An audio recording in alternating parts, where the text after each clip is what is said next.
Et une fête qui a viré à l'affrontement la nuit dernière, ça se passait à Laval. Cassandre, un des blessés se trouve toujours aux soins d'urgence. Et on vous parle, Lisa-Marie, en direct du quartier résidentiel où ça s'est passé hier soir, soirée privée qui a donc dégénéré dans cette résidence unifamiliale que mon caméraman vous montre à l'instant. En fait, c'est un appel qui a été logé vers 11h30 au service de police de la ville de Laval.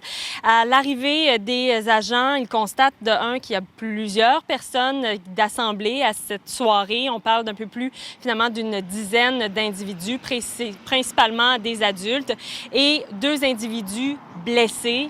Un qui a été poignardé au haut du corps, un deuxième qui a reçu un important coup à la tête. Les deux victimes, on parle de deux hommes âgés de 38 et 44 ans.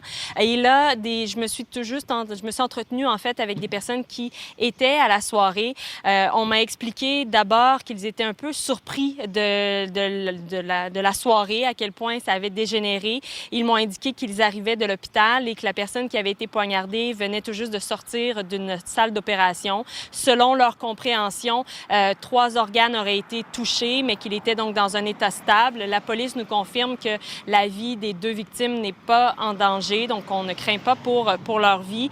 Mais là, c'est tout un processus d'enquête qui commence et ça semble assez complexe. Il faut comprendre qu'il y a une barrière de la langue qui est compliquée parce qu'ils sont peu nombreux à parler anglais. Aucun parle français et même au niveau de l'anglais, là, c'est plus difficile de communiquer et je le confirme après m'être entretenue avec certaines personnes de la famille ou du moins des proches de l'événement.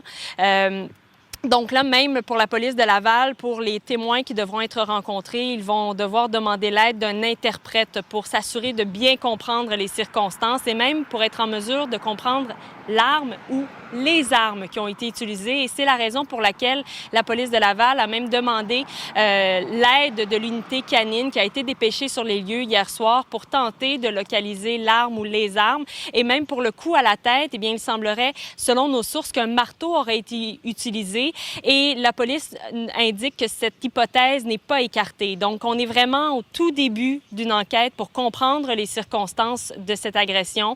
Une chose est sûre, il va y avoir enquête, il va y avoir des témoins à être rencontrés et peut-être qu'il pourrait y avoir des arrestations, des accusations, mais là, c'est encore trop tôt pour avancer quoi que ce soit. Parfait. Merci beaucoup pour les détails, Cassandre.